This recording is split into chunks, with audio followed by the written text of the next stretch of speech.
കുട്ടിയെ സ്റ്റിച്ചിടുന്ന സമയത്ത് അവൾ എന്നോട് ചോദിച്ചത് എന്റെ കുഞ്ഞിന് എന്തെങ്കിലും പറ്റിയോന്നാണല്ലോ. നെഞ്ചു പൊട്ടുന്ന വേദനയോടെ നമുക്കൊരു നാടകം കളിക്കേണ്ടി വരും. നമ്മൾ പോവാ, അയാളെ കൂട്ടാതെ നമ്മുടെ വീട്ടിലേക്ക്. അർഹതയില്ലാത്തത് കിട്ടിയാലേ ചെലവിളമാര് ഇങ്ങനെയൊക്കെയാ. പാല് കൊടുത്ത കൈക്ക് തന്നെ കൊത്തും. എന്റെ ദൈവമേ, അവളെ വീഴ്ചയിലങ്ങ് തീർന്നാ മതിയായിരുന്നു.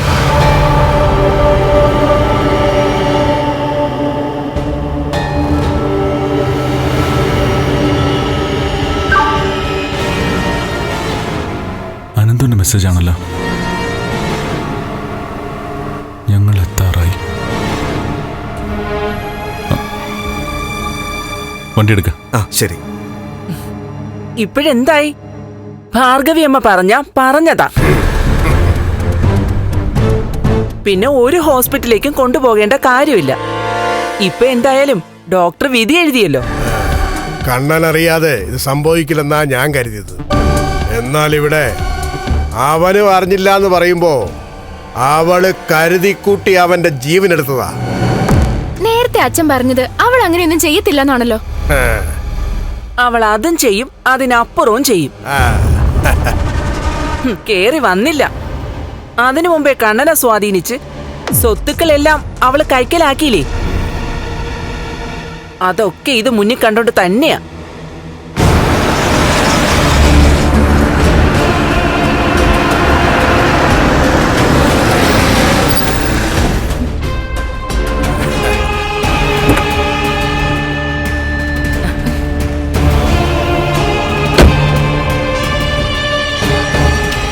അല്ല, എന്തിനാ പെട്ടെന്ന് പറഞ്ഞെന്ന് പറഞ്ഞ?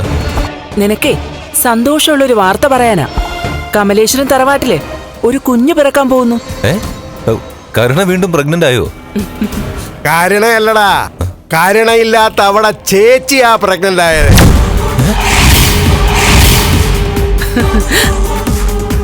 എന്തോന്ന് നല്ലൊരു ദാമ്പത്യ ജീവിതം പോലും ഇല്ലാത്ത അവളൊരു അമ്മയായിരുന്നോ? കേട്ടത് സത്യം തന്നെയാ. ഞാൻ നേരത്തെ നിന്നോട് പറഞ്ഞില്ലേ, ഭാർഗവി അമ്മ പറഞ്ഞ ഒരിക്കലും തെറ്റില്ലാന്ന്. കണ്ണൻ എന്തായാലും കുട്ടികൾ ഉണ്ടാവില്ല. അപ്പോ പിന്നെ എങ്ങനെയാ ഇത് സംഭവിച്ചത്? അത് തന്നെയാ ആർക്കും അറിഞ്ഞൂടാത്തത്. അവളുടെ വയറ്റിൽ കിടക്കുന്ന കുഞ്ഞിന്റെ അച്ഛൻ ആരാണെന്നേ അവള് പറഞ്ഞാലേ ആരാണ് പ്രതിയെന്ന് നമുക്കൊക്കെ മനസ്സിലാക്കാൻ പറ്റൂ. കണ്ണീ കണ്ട പെമ്പിള്ളാരുടെ പിന്നാലെ ഞാൻ ചുറ്റുന്നു എന്ന് പറഞ്ഞായിരുന്നല്ലോ കണ്ണൻ എന്നെ വെറുത്തത്. ആ സമയത്തൊക്കെ അവന്റെ ഭാര്യയെ മുന്നിൽ നിർത്തിയിട്ടാണല്ലോ അവൻ എന്നെ താറടിച്ചോണ്ടിരുന്നത്. എന്നിട്ട് ഇപ്പൊ ആ പുണ്യാളൻ എന്താ പറയുന്നത്? ഏതെങ്കിലും ആണുങ്ങൾ സഹിക്കുന്ന പണിയാണോ അവളീ കാണിച്ചത്? കണ്ണനെ പോലൊരുത്തൻ ഒരു കാരണവശാലും ഇത് സഹിക്കത്തില്ല. അവൻ അവളെ ഹോസ്പിറ്റലിൽ കിടത്തിയിട്ട് ദുർഗയ്ക്കും ഉണ്ണിക്കും ഒപ്പം വീട്ടിലേക്ക് വന്നെന്നാ ദുർഗ വിളിച്ചപ്പോ പറഞ്ഞത്. അല്ല, അവൾ എങ്ങനെയാ ഹോസ്പിറ്റലായത്? എടാ, ഭാർഗവമ്മ അവളുടെ വയറ്റിൽ ഒരു കുഞ്ഞുണ്ടെന്ന് പറഞ്ഞപ്പോ അത് തെളിയിക്കാൻ വേണ്ടി ദുർഗ അവളെ ഒന്ന് വീഴ്ത്തി. കോണിപ്പടിയിൽ കിടന്ന ഗ്രീസ് ചവിട്ടി അവള് വീണു. അവിടെ നിന്ന് അവളെ ഉണ്ണിയും ദുർഗയും കൂടെ ഹോസ്പിറ്റലിൽ കൊണ്ടുപോയപ്പോഴാണ് നമ്മുടെയൊക്കെ സംശയം ശരിയായത്. നമുക്ക് ആറാടാൻ കിട്ടിയ ഒരു അവസരമാണല്ലോ അച്ഛാ ഇത്. അങ്ങനെ തന്നെ അപ്പച്ചിയും പറയുന്നത്. കണ്ണൻ കൂടെ നിൽക്കുവാണെങ്കിൽ നമ്മൾ ഇവിടെ ഒരു കലക്കു അച്ഛാ. നഷ്ടപ്പെട്ടു പോയെന്ന് കരുതിയതൊക്കെ നമ്മൾ തിരിച്ചു പിടിച്ചിരിക്കും. വഞ്ചന പൊറുക്കുന്നവനല്ല കണ്ണൻ. അതുകൊണ്ട് കണ്ണൻ അറിയാതെയാണ് അവളുടെ വയറ്റിലൊരു ജീവൻ മുളച്ചതെങ്കിൽ ആ ബന്ധം അറുത്തു മാറ്റിയെന്ന് കരുതിക്കോ. അങ്ങനെയെങ്കില് ഇനി കണ്ണന്റെ ജീവിതത്തില് മഹാലക്ഷ്മി എന്ന ഭാര്യ ഉണ്ടാവില്ല. അതുപോലെ തന്നെ കമലേശ്വരത്തിന് ഒരൊറ്റ മരുമകളെ ഉണ്ടാവൂ, പ്രതാപന്റെ സ്വന്തം മകള്.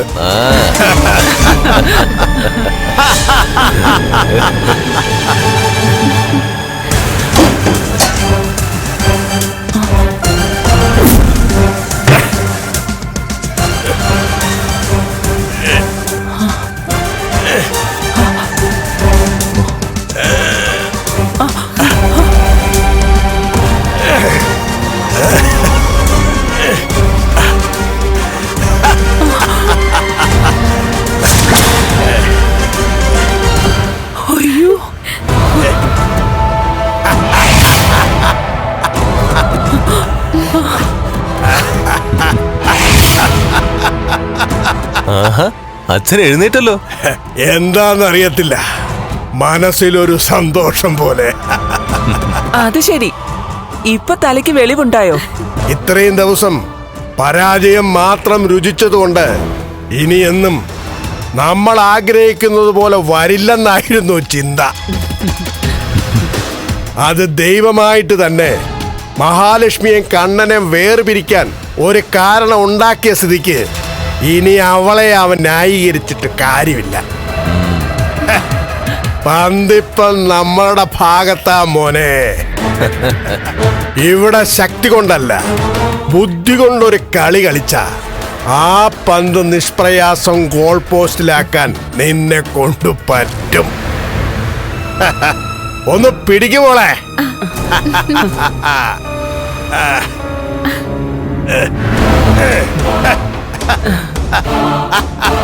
അങ്ങനെ അച്ഛൻ വീൽ ചെയറിൽ നിന്ന് എഴുന്നേറ്റ് തുടങ്ങി.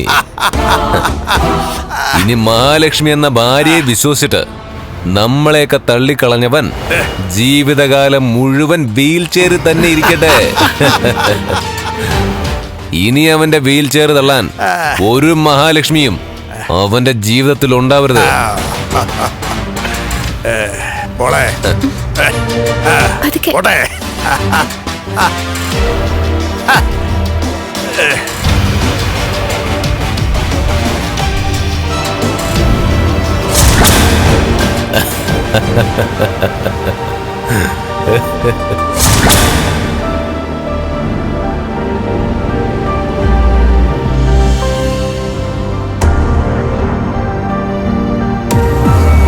എടാ കണ്ണാ, നിനക്ക് ആരെങ്കിലും സംശയം ഉണ്ടോടാ? അവളൊരിക്കലേ ആ സാഗരമൊക്കെ ആയിട്ട് ചുറ്റിക്കറങ്ങി നടന്നതാ. അവന്റെ കാര്യം അറിയാലോ. എന്റെ മഞ്ജുനെ രാഖി രാമാനം കട്ടുകൊണ്ട് പോയവനാ ഈ പറയുന്ന സാഗർ. അവനാണെങ്കിലേ തോമസ് വൈദ്യന്റെ വീട്ടിൽ നീ കിടന്ന സമയത്തൊക്കെ അവളുടെ കൂടെ ഉണ്ടായിരുന്നല്ലോ. ഇതിനൊക്കെ ഞാൻ എന്ത് മറുപടിയാ കൊടുക്കേണ്ടത്? എന്റെ മഹിയെ ആരെങ്കിലും തെറ്റായി ചിത്രീകരിക്കുന്നത് എനിക്ക് സഹിക്കാൻ പറ്റില്ല. അതല്ലെങ്കിൽ ടൂറിന് പോയപ്പോ അനന്തുവേണ്ട എന്തെങ്കിലും അബദ്ധം പറ്റിയോ? ഇങ്ങനെയൊക്കെ ചോദിച്ചാൽ ഞാനെന്ത് പറയാനടാ? അയാൾ തെറ്റ് ചെയ്തെന്ന് ഇപ്പോഴും എനിക്ക് വിശ്വസിക്കാൻ പറ്റുന്നില്ല. ആ, ഇനി വിശ്വസിച്ചല്ലേ പറ്റൂ. ആരെങ്കിലും അവളുമായിട്ട് കറങ്ങി നടന്നെന്ന് പറഞ്ഞാലേ നീ അത് വിശ്വസിക്കേണ്ട കാര്യമില്ലായിരുന്നു. പക്ഷെ ഇവിടെ തെളിവുണ്ടല്ലോ. ആ തെളിവാണല്ലോ അവളുടെ വയറ്റിൽ വളരുന്ന ആ കുഞ്ഞ്. ഇപ്പൊ എനിക്ക് കരുണയുടെ ബഹുമാനം തോന്നുക. അവൾ എത്ര കിടന്ന് ചാടിയാലും തുള്ളിയാലും ദേഷ്യം കാട്ടിയാലും അവൾ ഇതുപോലെ തെറ്റിയില്ല. ബന്ധം പിരിയണമെന്നൊക്കെ പറഞ്ഞിട്ട് സ്വന്തം വീട്ടിൽ പോയി നിൽക്കുക. അങ്ങനെയുള്ളപ്പോ പോലും അവള് മറ്റൊരു ഭാഗത്തെ പറ്റി ചിന്തിക്കില്ല. ഏതെങ്കിലും ആണുങ്ങളുടെ പിന്നാലെ പോകത്തുമില്ല. എനിക്ക് തൽക്കാലം ഇതേപ്പറ്റി ഒന്നും പറയാനില്ല. ഞാനാകെ തളർന്ന വന്നിരിക്കുന്നത്. എനിക്കൊന്ന് കിടക്കണം.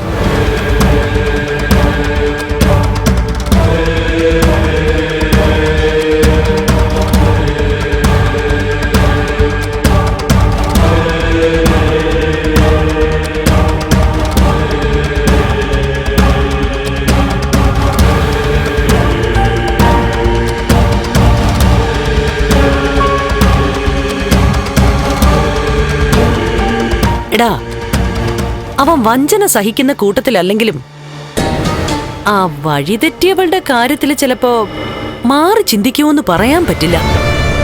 അങ്ങനൊരു ചിന്ത എനിക്കില്ലാതെ ഇല്ല. അതുകൊണ്ട് അയാളുടെ മനസ്സിന് ഇടയ്ക്കിടയ്ക്ക് ചൂട് പിടിപ്പിച്ചോണ്ടിരിക്കണം. അത് തന്നെയാടാ ഞാനും പറയാൻ വന്നേ. പിന്നെ ആ മേഘനയൊക്കെ ഇവിടെ വരുത്തണം. ഇനി അവന്റെ സ്വഭാവത്തിൽ മാറ്റം വരാൻ പാടില്ല. ടൂറിന് പോയപ്പോ അനന്തുവേണ്ണ അബദ്ധം പറ്റിയെന്ന് ചോദിച്ചത് മനഃപൂർവ്വ. ഈ കുഞ്ഞിന്റെ അച്ഛൻ അയാളാകണമെന്നാ എന്റെ ആഗ്രഹം. അനന്തുവേണ്ണൻ ലേഖ ചേച്ചിയാ അയാളുടെ ബലം. കൂട്ടുകാരനും തെറ്റിപ്പിരിഞ്ഞാ അത് നമുക്ക് ഗുണം ചെയ്യുമേ. അത് ശരിയാ. അല്ലെങ്കിൽ അനന്തവും ലേഖയും കൂടി ഇവനെ ബ്രെയിൻ വാഷ് ചെയ്ത് വീണ്ടും ഭാര്യയും ഭർത്താവിനെയും തമ്മിൽ ഒന്നിപ്പിച്ചെന്ന് വരും. അതിനുള്ള അവസരം നമ്മൾ കൊടുക്കാൻ പാടില്ല. ഒരു ഗോൾഡൻ ചാൻസ് ആണ് വന്നിരിക്കുന്നത്. ഇനി ഇതിന്ന് പിടിച്ചു കയറണം. നഷ്ടപ്പെട്ടതൊക്കെ തിരിച്ചു പിടിക്കണം. അങ്ങനെ എല്ലാം കൈപ്പിടിയിൽ ഒതുക്കാൻ പറ്റിയ ഇനി ഒന്നും ഞാനും മേഘേണൊന്നും വിട്ടുകൊടുക്കില്ലാമേ. അയാളുടെ ഇപ്പോഴത്തെ ഈ ചൂടുണ്ടല്ലോ, അത് കെട്ടടങ്ങുന്നതിന് മുമ്പ് എല്ലാത്തിനും ഒരു അവസാനം ഉണ്ടാക്കണം.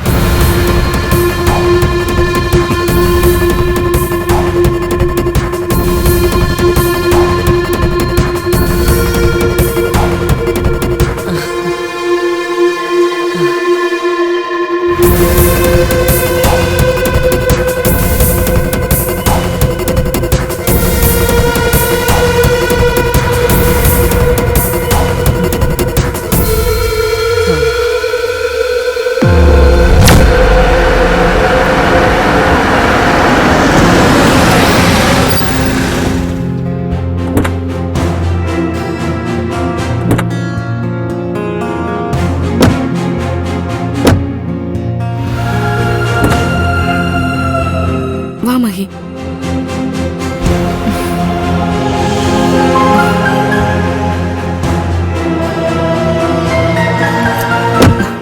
വാ.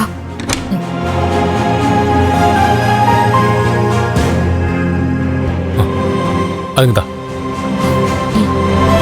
പറഞ്ഞതൊക്കെ കേട്ടല്ലോ. ഇനി ഞങ്ങൾക്കൊരു ആത്മവിശ്വാസം കിട്ടാതെ മഹിയെ ഞങ്ങൾ അങ്ങോട്ടേക്ക് വിടത്തില്ല. വലിയ വീഴ്ച വീണത്. ആ വീഴ്ചയിൽ കുഞ്ഞു പോകാത്തത് നമ്മളെല്ലാം പ്രാർത്ഥന കൊണ്ടാ. അതിലുപരി മഹിക്കൊരു കുഞ്ഞു ജനിക്കുമെന്ന് തറപ്പിച്ച് പറഞ്ഞ ആ അമ്മയുടെ വാക്ക് സത്യമായേ പറ്റൂ. എന്നുവെച്ച് അപകടം മുന്നിലുണ്ടെന്ന് അറിഞ്ഞിട്ടും അത് അവഗണിക്കുന്നത് ദൈവത്തിനെ നിന്ദിക്കുന്നതിന് തുല്യമാണ് മഹി. അതെനിക്ക് മനസ്സിലായി. ഒന്ന് ചവിട്ടിക്കഴിഞ്ഞാൽ തെറ്റി വീഴാൻ സാധ്യതയുള്ള എന്തോ ആണ് സ്റ്റെപ്പിൽ ഒഴിച്ചിരുന്നത്. എണ്ണയോ ഗ്രീസോ മറ്റോ ആയിരിക്കും. അല്ലെങ്കിൽ തന്നെ അവര് പറഞ്ഞത് കേട്ടില്ലായിരുന്നോ? മഹിയുടെ മനംപുരട്ടില് മോക്കാനും ഒക്കെ കണ്ടപ്പോ തന്നെ അവർക്ക് കാരണം പിടികിട്ടി. അതൊന്ന് ഉറപ്പിക്കാൻ വേണ്ടിട്ടാ അവരിതൊക്കെ ചെയ്തതെന്ന്. ഇനി എന്തായാലും നീ ആഗ്രഹിച്ച പോലെ മഹിയെ നിന്റെ അടുത്ത് കിട്ടിയില്ലേ? ഇനി അമ്മയ്ക്കും കുഞ്ഞിനും എന്താ വേണ്ടെന്ന് വെച്ചാൽ ചെയ്തു കൊടുത്തോളണം. അതെന്നോട് പ്രത്യേകിച്ച് പറയേണ്ട കാര്യമൊന്നുമില്ല. മഹി ഇവിടെ വരാൻ വേണ്ടിട്ടാ ഇപ്പൊ ഇതൊക്കെ സംഭവിച്ചത്. അപ്പോ അതിനുവേണ്ടി പ്രാർത്ഥിച്ചായിരുന്നോ? അങ്ങനെ പ്രാർത്ഥിച്ചിട്ടൊന്നുമില്ല. എങ്കിലും നിന്നെയും നിന്റെ വയറ്റിൽ കിടക്കുന്ന കുഞ്ഞിനെയും പറ്റിയായിരുന്നു ഏതു നേരം എന്റെ ചിന്ത. അത് ശരിയാ. രാത്രി കിടക്കുമ്പോ പോലും മഹിയുടെ കുഞ്ഞിനെ വീടിനകത്തുള്ളവർ എന്തെങ്കിലും ചെയ്യുമെന്നായിരുന്നു ഇവളുടെ ചോദ്യം. ആ, ഒരാളിപ്പോ അവിടെ ടെൻഷൻ അടിച്ചിരിക്കായിരിക്കും. അവനിപ്പോ മറ്റുള്ളവരുടെ മുമ്പിൽ വെച്ച് മഹിയെ വിളിക്കാൻ പറ്റില്ലല്ലോ. വാ വാ നോക്കി.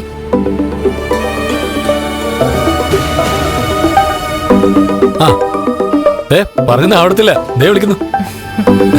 വാ.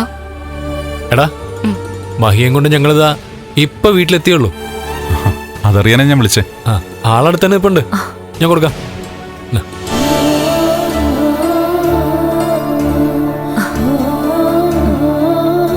കണ്ണേട്ടാ, റെസ്റ്റ് എടുക്കണം കേട്ടോ. അവിടെ തനിക്ക് എന്താ വേണ്ടതെന്ന് വെച്ചാ എല്ലാം ലേഖ ചെയ്തു തന്നോളൂ. അതിനിപ്പോ പ്രത്യേകിച്ച് ഓർമ്മിപ്പിക്കണ്ട കണ്ണേട്ടാ. ഞാൻ അടുക്കളയിലേക്ക് ചെല്ലാനേലേക്ക് സമ്മതിക്കില്ല. പിന്നെ അവിടെ എങ്ങനെയുണ്ട്? ആ, ഇവിടെയോ? ഇവിടെ എല്ലാരും ആനന്ദത്തിൽ ആറാടുകയാണെന്ന് വേണമെങ്കിൽ പറയാം. എന്നോടിപ്പോ ഭയങ്കര ആത്മാർത്ഥതയാ. എന്റെ രണ്ടാനമ്മയ്ക്ക് മാത്രമല്ല, അവരുടെ മോനും. അവര് പറഞ്ഞതൊക്കെ ശരിയായെന്ന് സമർത്ഥിച്ചോണ്ടിരിക്കുക. ഞാനോ ഒന്നും നിഷേധിക്കാൻ പോയിട്ടില്ല. അവർക്കൊപ്പം തന്നെ ഉറച്ചു നിൽക്കുക. അങ്ങനെ നിന്നാ മതി കണ്ണേട്ടാ. അപ്പൊ പിന്നെ കുറച്ചു നാളത്തേക്കെങ്കിലും മനസമാധാനത്തോടെ കഴിയാൻ പറ്റും. അപ്പോഴും താനടുത്തില്ലല്ലോ എന്നൊരു വേദനയുണ്ട് എനിക്ക്. കണ്ണേട്ടന് എപ്പോ വേണമെങ്കിലും ഇങ്ങോട്ട് വരാമല്ലോ. എനിക്ക് ഫിനാൻസിയേഴ്സിലേക്ക് വരുന്നതിലും വിലക്കില്ല. കമ്പനിയൊക്കെ എന്റെ പേരിൽ കൂടി ആയതുകൊണ്ട് ആ അധികാരത്തിൽ വന്നതാണെന്ന് എനിക്ക് പറയാലോ. എന്തായാലും നമ്മൾ രണ്ടാളും ശത്രുക്കളെ പോലെ ഇനി കുറച്ചു നാളും കൂടി ജീവിച്ചേ പറ്റൂ. എന്റെ ഭാര്യയുടെയും കുഞ്ഞിന്റെയും നല്ല ഭാവിക്കും സുരക്ഷയ്ക്കും വേണ്ടി ഞാൻ റിസ്ക് എടുക്കാം. നമ്മുടെ വിവാഹം കഴിഞ്ഞ ശേഷം നമ്മൾ ഒരുപാട് അഭിനയിച്ചില്ലേ? ഇവിടെ നന്നായിട്ട് ആക്ട് ചെയ്യാം. ശരി കണ്ണേട്ടാ. വെക്കല്ലേ വെക്കല്ലേ, ഇങ്ങതാ. കണ്ണേട്ടാ, മഹിയുടെ കാര്യം ഓർത്ത് ഒരു വിഷമവും വേണ്ട കേട്ടോ. ഇനി ഏതു നേരവും ഞങ്ങൾ ഒന്നിച്ചായിരിക്കും. ഉണ്ണുന്നതും ഉറങ്ങുന്നതും ഒന്നിച്ച്. മഹിയെ നോക്കാൻ ഒരു അവസരം തന്നതിന് ഞാൻ ദൈവത്തിനോട് നന്ദി പറയാ. അത് ശരി. അപ്പൊ നിന്റെ പ്രാർത്ഥന കൊണ്ടാണോ എന്റെ ഭാര്യ വീണത്? അങ്ങനെ പ്രാർത്ഥിക്കില്ലെന്ന് കണ്ണേട്ടൻ അറിയാലോ. എന്തായാലും ഇങ്ങനെയൊക്കെ സംഭവിച്ച സ്ഥിതിക്ക് ഇനി കണ്ണേട്ടൻ വന്ന് വിളിച്ചാലും ഞാൻ മഹിയെ വിട്ടുതരില്ല. ആയിക്കോട്ടെ. ഇനി രാത്രി ഒഴികെ പകൽ സമയത്തൊന്നും ഇങ്ങോട്ട് വിളിക്കണ്ട. ഞാൻ അങ്ങോട്ട് വിളിച്ചോളാം. ആർക്കും സംശയം കൊടുക്കാതെ ഈ നാടകം ആടി തീർക്കണം. ആരോഗ്യമുള്ളൊരു കുഞ്ഞിന് അയാൾ ജന്മം നൽകുന്നതുവരെ. ഒന്ന് കൊടുത്തേ. ദാ മഹി. കണ്ണേട്ടാ, തന്റെ അമ്മ തന്നെ എങ്ങനെയാണോ നോക്കുന്നത് അതുപോലെ തന്നെ അവൾ തന്നെ നോക്കിക്കോളും. നമ്മുടെ കുഞ്ഞിനെ കാണാൻ നമ്മളെപ്പോലെ തന്നെ ആഗ്രഹിക്കുന്ന കൂട്ടത്തിലാ അവനും അവന്റെ ഭാര്യയും. അതുകൊണ്ട് എനിക്ക് മനസ്സമാധാനത്തോടെ ഇവിടെ ഇരിക്കാം. തനിക്ക് അവിടെയും. ശരി കണ്ണേട്ടാ. ഭക്ഷണമൊക്കെ സമയത്ത് കഴിക്കണേ. ദേ, തോമസ് സാറ് തന്ന മരുന്നുകളും കഴിക്കാൻ മറക്കല്ലേ. എന്റെ കാര്യങ്ങളൊക്കെ ഞാൻ കൃത്യമായിട്ട് നോക്കിക്കോളാം. താൻ ലേഖയും ഡോക്ടറും പറയുന്നതനുസരിച്ച് കാര്യങ്ങൾ നീക്കിയാൽ മതി. ശരി കണ്ണേട്ടാ.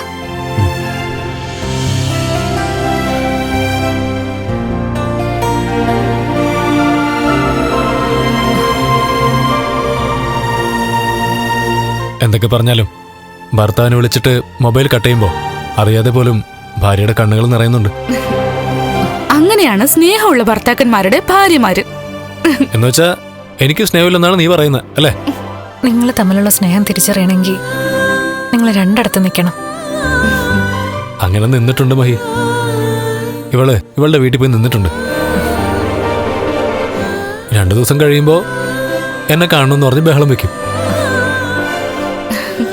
ജർമ്മനിയിലാണെങ്കിൽ പോലും ആ സമയത്ത് ഫ്ലൈറ്റ് പിടിച്ച് വന്നേ പറ്റൂ. കണ്ണനും മഹിയും ജീവിക്കുന്ന പോലെ തന്നെയാ ഞങ്ങളുടെ ജീവിതം. പക്ഷേ അതിനിടയിൽ ഞങ്ങൾക്കൊരു കുഞ്ഞില്ലാതെ പോയി. ആ കുറവാ ഇനി ഇല്ലാതാവാൻ പോകുന്നത്. ഇനി കണ്ണനും മഹാലക്ഷ്മിക്കും ഇടയിൽ മാത്രമല്ല, നമുക്കെല്ലാവർക്കും ഇടയിലാ ഒരു കുഞ്ഞ് ജനിക്കാൻ പോകുന്നത്. നമ്മുടെ എല്ലാവരുടെയും പൊന്നോമനായ ഒരു കുഞ്ഞ് തന്നെ. വാ മഹി.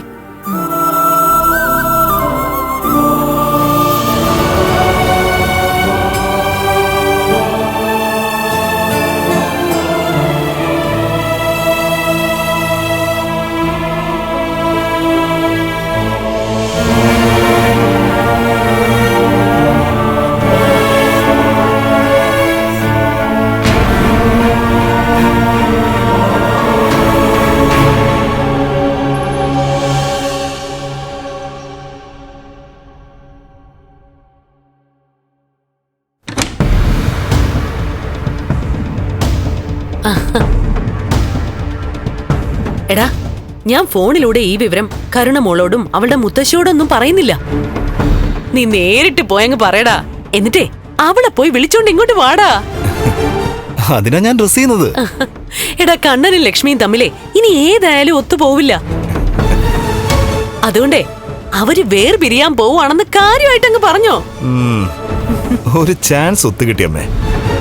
ഒരാണും സഹിക്കാത്ത തെറ്റാണ് അവർ ചെയ്തിരിക്കുന്നത്. അവര് ഓവർ സ്മാർട്ട് ആയപ്പോഴൊക്കെ ഞാൻ അവരെ സാക്ഷിയാക്കി കണ്ണേട്ടനോട് പറഞ്ഞതാ. അവര് വെളുക്കെ ചിരിച്ചുകൊണ്ട് കണ്ണേണ്ട കഴുത്തിറക്കുമെന്ന്. എന്നിട്ട് അങ്ങേരത് കേട്ടില്ല. ഇനി അനുഭവിക്കട്ടെ.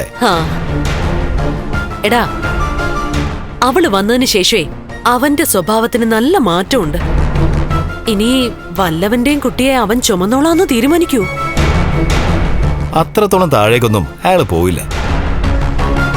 ഓർമ്മ വെച്ച കാലം തൊട്ടേ കണ്ണേണ്ട സ്വഭാവം എനിക്കറിയാം. മേക്കേണ്ടൊക്കെ അന്യ പെൺകുട്ടികളെ നോക്കുമ്പോ അതിനെ അങ്ങനെ ശക്തമായി വിമർശിച്ചിട്ടുണ്ട്. അങ്ങനെയുള്ള ഒരാള് ഈ ഒരു സമയത്ത് തെറ്റ് ചെയ്ത ഭാര്യ ഒരിക്കലും കൂടെ കൂട്ടില്ല. എന്തായാലും മുന്നിലും പിന്നിലും നിന്ന് അവനെ തിളപ്പിച്ചോളണം. ആ ഭാഗം അമ്മ ക്ലിയർ ആക്കിക്കോണം. ഒരിക്കലും ഇനി കണ്ണേട്ടന്റെ മനസ്സ് മാറാൻ പാടില്ല. എടാ, എന്നാലും അവൾ ഈ ചതി ചെയ്തല്ലോടാ. ഏത് നേരവും അവളും അവനും ഒന്നിച്ചായിരുന്നു. അതിന്റെ ഇടയ്ക്ക് എപ്പോഴാടാ അവള് മതിൽ ചാടി പോയത്? ഇപ്പൊ ഫിനാൻസിയേഴ്സിൽ മാത്രമല്ലല്ലോ, കൺസ്ട്രക്ഷൻ കമ്പനി എന്ന് പറഞ്ഞ് സൈറ്റിൽ നിന്ന് സൈറ്റിലേക്ക് പോവല്ലേ. കൂടെ പോകുന്ന ആ എഞ്ചിനീയറിനെ പോലും സംശയിക്കണം, ആ ബാലചന്ദ്രനെ. ആ അത് ശരിയാ. ആ ഏതായാലും നീ ചെല്ലടാ. എടാ, കുറെ നാളായിട്ട് നിരാശയിലും സങ്കടത്തിലും അല്ലേ കരുണമോള്. അതൊക്കെ മാറ്റിയിട്ട് കഴിയുമെങ്കിൽ ഇന്ന് തന്നെ നീ അവളെ ഇങ്ങോട്ടേക്ക് കൂട്ടിക്കൊണ്ടുവരണം. എടാ, മഹാലക്ഷ്മി ഇല്ലാത്ത നമ്മുടെ വീട്ടിലേക്ക് എന്റെ മരുമകൾ എന്തായാലും വരാതിരിക്കില്ല. ശരി, ഞാൻ പോയിട്ട് വരാം. അതുവരെ അമ്മ അവളെ വിളിക്കണ്ട. ആ ശരി. ഓക്കെ.